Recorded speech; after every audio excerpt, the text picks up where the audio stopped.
Speaking of Batman, I thought this was an interesting story, hence why I'm going to talk about it. The Sandman showrunner reveals that a Batman cameo in the series finale was briefly considered. I guess there's spoilers for the Sandman. So if you didn't already know anything about Sandman, here, where is it? Let's see if I can do it. Do I have the skills? Probably not. Skills. All right. So Sandman showrunner reveals there was a Batman cameo. Though the connections became more tenuous and the series went on, Neil Gaiman's DC Sandman was very much set within the main DC Comics universe, with appearances from the likes of Martian Manhunter, Mr. Miracle, and even Batman, who showed up at Murphy's funeral in the wake. Interesting. You know that. Which one? The DCEU? Oh, main DC Comics universe. Sorry. A few vague references aside, the Netflix series mostly avoids any direct DC nods, but co-creator showrunner Alan Heinberg reveals their cameo from Batman was discussed. We talked about it. Does Robert Pattinson want to come to the funeral? Briefly, we did discuss it, but only briefly. Getting Pattinson on board would probably have been a mission and a half, but they could have shown the Dark Knight's unmistakable cowl from the back as the mourners are making their way inside the palace. Speaking of Superman, the bonus episodes that's currently streaming, Death, the High Cost of Living, include several blatant references to Man of Steel, who is Sexton's favorite comic hero. Okay. So would this have been a good move for I think the answer is obviously it would have brought more eyes to that show.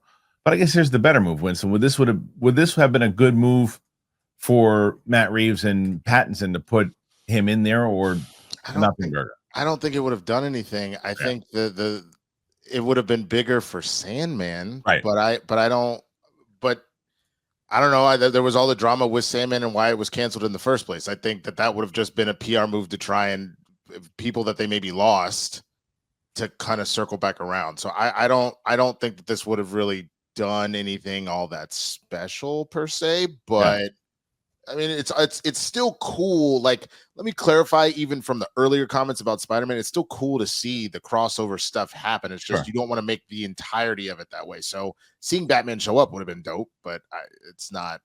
Okay. What about you, Coy? What do you think? I think it would have been confusing for everyday audiences because, as it is, Sandman is a Vertigo comic, which is, yes, DC, but when you see those characters start to cross over, a lot of people are removed from the tone and the specificity of that world. I really like Watchmen, and then when they brought Watchmen into the DC Comics universe, I was a little alienated at first, and I think that would have happened, but on a bigger scale with like a watchful Netflix audience.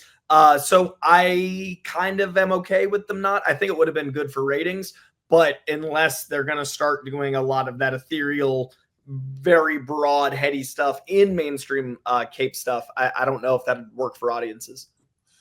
Yeah, I agree with both of you guys. I think that and I agree exactly what Winston said. It would have been great for Sandman. Probably people would have tuned in, and maybe if you're DC and you say, "Hey, can we get Pattinson just to go to the funeral?" and that's it. Get some eyes on this thing. But it would have blown my mind as a nerd. I just think it would have been like an alienating thing for most people. Probably. Anyway, what do you guys think? You agree with that? Disagree with that? Put your thoughts in there. Let us know. All right. I know you all heard of Viagra or Cialis, maybe even tried them. If you're looking for something beyond the usual pill, I got it. Rougiette Ready. If the usual pill isn't doing the trick, Rougiette Ready, it could be the answer. It's a 3-in-1 formula. It dissolves under your tongue, absorbs fast. You'll be ready in just 15 minutes on average, not hours, and effects can last up to 36 hours. That means that you're going to stay confident, you're going to stay present, and in control when the moment is right. Getting started is super simple.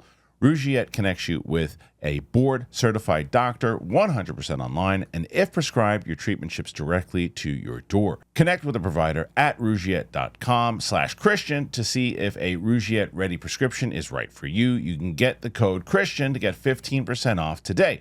Rougiette.com/Kristian. Use that promo code Kristian to get 15% off today. Head on over to rougiette.com/Kristian. Use that code Kristian to get 15% off today. Use the code to support the show, and so Rougiette knows that we sent you. Individual results may vary with prescription treatment. Compounded drugs are permitted to be prescribed under federal law, but are not FDA approved and do not undergo FDA safety, effectiveness, or manufacturing review. Please visit the Rougiette website for full safety information.